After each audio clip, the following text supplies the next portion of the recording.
దేశంలో అత్యంత నికృష్టుడు మాజీ ముఖ్యమంత్రి జగన్మోహన్ రెడ్డి 420 గాడు ఒక సంచలనమైనటువంటి నిర్ణయం తీసుకున్నాడు. పులివెందుల నుంచి ఎమ్మెల్యేగా గెలిచినటువంటి జగన్మోహన్ రెడ్డి తన ఎమ్మెల్యే పదవికి రాజీనామా చేయడానికి రంగం సిద్ధం చేసుకుంటున్నట్టుగా తెలుస్తా ఉంది.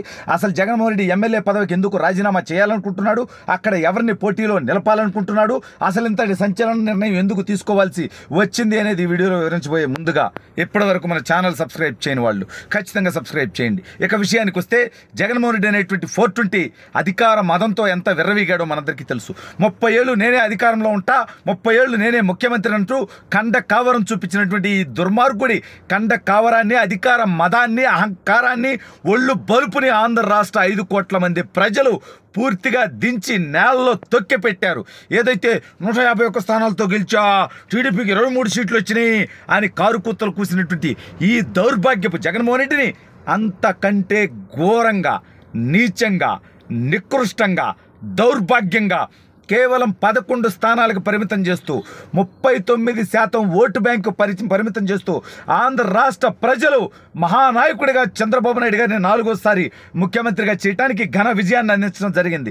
ఈ విజయంలో లోకేష్ గారి పాత్ర ఉంది, పవన్ కళ్యాణ్ గారి పాత్ర ఉంది, తెలుగుదేశం పార్టీ శ్రేణులంతా కూడా 5 ఏళ్లుగా అనుభవించినటువంటి నరకం ఉంది. అయితే ఇప్పుడు ఈ జగన్మోహన్ రెడ్డి ఇప్పుడు అసెంబ్లీకి పోవాలా, పోతే ఈడు కాకుండా ఇంకో 10 మంది ఎమ్మెల్యేలు. సరే, ఆడికి పోతే ఈడు ప్రతిపక్ష నేత అంటే కాదు. ఎందుకంటే వీడికి మినిమం 18 మంది ఎమ్మెల్యేలు ఉండాలి ప్రతిపక్ష నేత అవ్వాలి అంటే ప్రధాన ప్రతిపక్ష నేతగా ప్రభుత్వం గుర్తించాలి అంటే, అసెంబ్లీలో గుర్తింపు ఉండాలి వీడికి ప్రతిపక్ష నేతగా అంటే. కానీ వీడికి అది లేదుగా.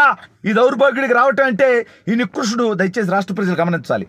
5 సంవత్సరాలు వీడు ఒకటే ప్రయత్నం చేశాడు, తెలుగుదేశం పార్టీ నుంచి 6 మంది ఎమ్మెల్యేలను లాక్కోవాలి, చంద్రబాబు నాయుడు గారి ప్రతిపక్ష హోదాని లేకుండా చేయాలనుకున్నాడు. అందులో భాగంగా 4 సునకాలను కొనుక్కున్నాడు ఆ దౌర్భాగ్యుడు. వల్లభనేని వంశీ, మద్దాలి గిరి, వాసుపల్లి గణేష్, అదేవిధంగా కర్ణం బలరాం అనేటువంటి 4గురిని తెలుగుదేశం పార్టీ నుంచి కొనుక్కున్నాడు. కానీ తెలుగుదేశం పార్టీలో ఉన్నటువంటి మిగిలిన 19 మంది శాసనసభ్యులు బలంగా నిలబడ్డారు. కష్టాలు వచ్చినా, నష్టాలు వచ్చినా, బెదిరింపులు వచ్చినా, కేసులు వచ్చినా, ఏమొచ్చినా సరే నిలబడ్డారు. Hats off to them.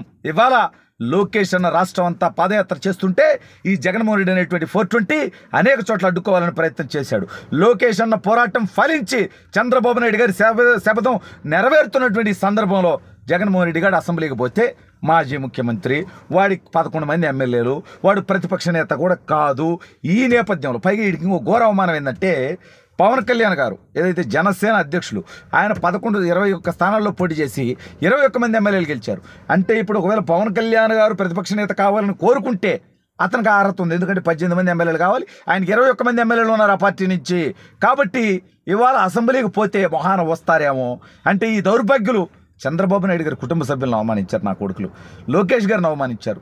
Chandrababu Naidu గారు అంటే జగన్మోహన్ రెడ్డికి తండ్రి వయసు ఉన్నటువంటి వ్యక్తి, అతను తండ్రితో రాజకీయాలు చేసినటువంటి వ్యక్తి. ఆయన్ని నికృష్టంగా మాట్లాడారు. వల్లభనేని వంశీ గాడు, కొడాల నాని గాడు, ద్వారపూడి చంద్రశేఖర్ రెడ్డి గాడు, అంబటి రాంబాబు గాడు, అనిల్ కుమార్ యాదవ్ గాడు, రోజా, కూజా, బాజా అంతా పనికిమాలినటువంటి యాదవులంతా కలిసి మరి వాళ్ళ దాన్ని ఎదుర్కొనే చంద్రబాబు నాయుడు గారు అంటే ఒక దృఢ చిత్తం ఉన్నటువంటి ప్రజానాయకుడు. కాబట్టి ఆయన ఎన్ని అవమానాలు, అవహేళనలు జరిగినా ప్రజల కోసమే భరిస్తా, ఆంధ్ర రాష్ట్రాన్ని తిరిగి పునర్నిర్మాణం చేస్తా, అది నా బాధ్యత అని చెప్పినటువంటి దైవం చంద్రబాబు నాయుడు గారు. ఇవాళ ఈ జగన్మోహన్ రెడ్డి అనేటువంటి 420 అసెంబ్లీలోకి పోతే ఎవరైనా పడతారేమో, తిడతారేమో. వీడు అందరిని అవమానిస్తాడు. ఈ లపుట్ నా కొడుకు అందరికి పెడిగ్రీ డబ్బులేసి, లేకపోతే వాళ్ళకి పదవులు ఎరేసి వాళ్ళతో చంద్రబాబు నాయుడు గారిని, లోకేష్ గారిని తిట్టించాడు. ఇవాళ ఒక్క మాట అన్నా భరించలేనటువంటి పరిస్థితి. వీడు చేసినటువంటి తప్పులకు వీడు జైలుకి వెళ్ళేటువంటి పరిస్థితి. వీడి తప్పులకు వీడేనా అనేక మంది ఐఏఎస్లు, ఐపీఎస్లు, పోలీసులు, ప్రభుత్వ అధికారులు, అదేవిధంగా మంత్రులు, శాసనసభ్యులు, వైసీపీ నాయకులు అనేక మంది జైలు జీవితం గడపాల్సినటువంటి పరిస్థితి రాబోతుంది. ఈ నేపథ్యంలో అసెంబ్లీలోకి వచ్చి మొహం చూపించలేక ఈ కొడుకు ఎవరెవరినైతే తప్పుడు కూతలు కూశాడో, ఏ కుప్పంలో చంద్రబాబు నాయుడు గారిని ఓడిస్తా అన్నాడు ఈ దౌర్భాగ్యుడు. కానీ ఈడు బతుకేమైపోయింది, చావు తప్పి కన్నులొట్టపోయి ఈడు తమ్ముడు అతి తక్కువ మెజార్టీతో ఎంపీగా గెలిస్తే ఇతని మెజార్టీ 30,000కు పైగా తగ్గిపోతే, లోకేష్ గారు 40 ఏళ్లుగా జెండా ఎగరినటువంటి నియోజకవర్గంలో నా అన్న లోకేష్ అన్న 91,000 మెజారిటీతో గెలిచాడంటే ప్రజలకి ఆయన మీద ఉన్నటువంటి నమ్మకం అది. అయితే ఇప్పుడు ఈ జగన్ గారు అసెంబ్లీకి రావాలనుకోవట్లా 420. అందుకని ఆ శాసనసభ సభ్యత్వానికి రాజీనామా చేసి వాళ్ళ కుటుంబంలో ఎవరో ఒకరిని, అంటే ఆ వైఎస్ అనేటువంటి ఇంటి పేరు కలిగినటువంటి కుటుంబం ఎవరో ఒకరంటే తల్లి చేయదు, ఆల్రెడీ పార్టీ నుంచి గింటేశాడు. చెల్లి చేయదు, ఇతను ఓటమి కోసం తను పోరాటం చేసింది. ఇంకెవరుంటారు? భార్య చేస్తే ఆవిడ చేయదేమన్నా తెలుసు, ఆవిడనే మనం తప్పుగా మాట్లాడకూడదు, మహిళ కాబట్టి మనం గౌరవిద్దాం. జగన్ గాడిలాగా 420 గాళ్ళం కాదుగా మనం మహిళలను అవమానించడానికి. సరే, ఆవిడనేం మాట్లాడొద్దు. ఎవరో ఒకరిని వాళ్ళ కుటుంబంలో నుంచి, అంటే వైఎస్ అనిల్, ఇంకొకరు ఎవరో అనిల్ రెడ్డి అని ఉంటారంట, అతను ఇంకోడో ఎవరో ఒకరిని తెచ్చిపెట్టుకొని, అంటే ఆడికి పోతే మొహం చూపించలేక, అంటే మిగిలిన ఎమ్మెల్యేలు ఈ దౌర్భాగ్యుడిని సొంత ఎమ్మెల్యేలు తిడుతున్నారు. మాకు కనీసం టైం ఇవ్వలేదు, అపాయింట్మెంట్ ఇవ్వలేదు, మా మొహాలు చూడలేదు, ఓటమికి కారణం జగన్మోహన్ రెడ్డి అన్న చందంగా వాళ్ళంతా ఉన్నారు.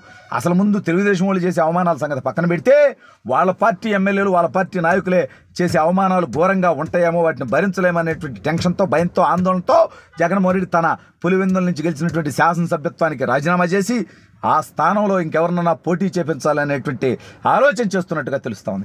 ప్రజలు ఇచ్చినటువంటి తీర్పుని అంగీకరించలేనటువంటి దౌర్భాగ్యుడు ప్రజా జీవితంలో ఉండటానికి పనికొస్తాడా అనేది మరొకసారి రాష్ట్ర ప్రజలందరూ కూడా ఆలోచించండి.